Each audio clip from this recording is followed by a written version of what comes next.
Welcome to MPT channel. Today's topic is radioactive decay. I'm going to give a short presentation on this. We'll start with an atom. Atom uh, can be stable or unstable form. Like here we can see it's a hydrogen and it's a stable one, protium, whereas its isotope, tritium, is unstable and it's radioactive.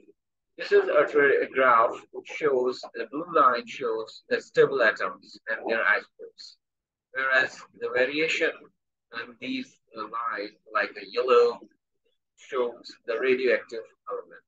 And due to the difference in the ratio between neutron and proton, this is an ideal line if the ratio is equal. But mostly naturally occurring atoms have different number of proton and neutron, which cause instability within a nucleus and it disintegrate into another atom.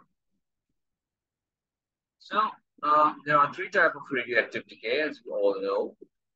It could be alpha radiation, beta radiation, and gamma radiation. And all these type of radiation emit from the nucleus because of the instability of the nucleus. How the nucleus is unstable? There are forces which keeps the atom, proton, and neutron together inside the nucleus, like Coulomb repulsion force. And there is a strong force which overcome that Coulomb repulsion force and keep the nucleus, the particles hold together. But in certain cases, due to the different proportion of proton and neutron, it causes disintegration and they lose the bonding and they emit the radiation. It could be alpha decay, which is a helium atom, because it emits two proton and two neutron, two electron. Then a beta decay, electron with neutrino or antineutrino, and a gamma decay, which is a photon. So alpha decay example is radium. Radium decay to the radon, and at this level, it's a metastable state where it emits gamma radiation. And it mostly decays from alpha, which is about 94.6%, and 5.4% at this metastable state. And this is the formula of the equation. Radium converted into radon and alpha, which is an energy 4.9 MeV. Cobalt-60 is an example of beta minus decay. So the cobalt-60, 99.9% decay from beta at this metastable state, which is around 2.5 MeV, from where it emits gamma radiation.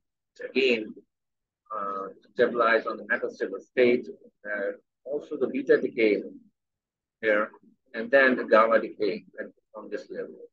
So that's why we consider the average energy of cobalt-60 gamma rays is 1.25.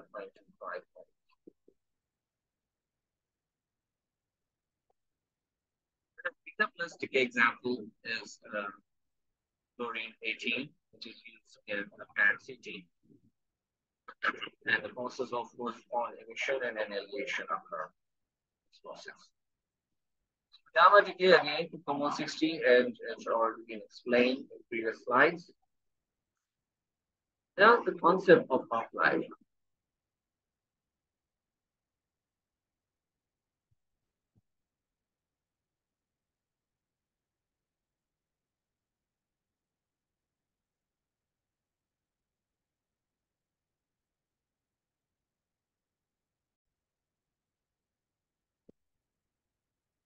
The concept of half-life. For example, uranium-238, we have 100% mass.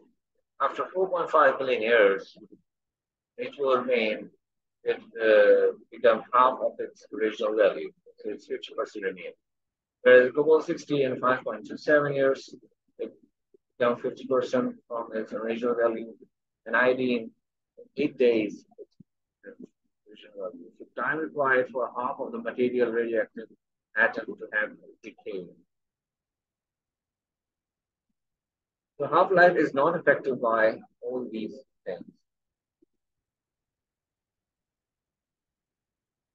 Another way of understanding this half-life concept, so for about 60 decay, we have 100% ground used after 50 half-life, remains 5 gram, and then this will reduce.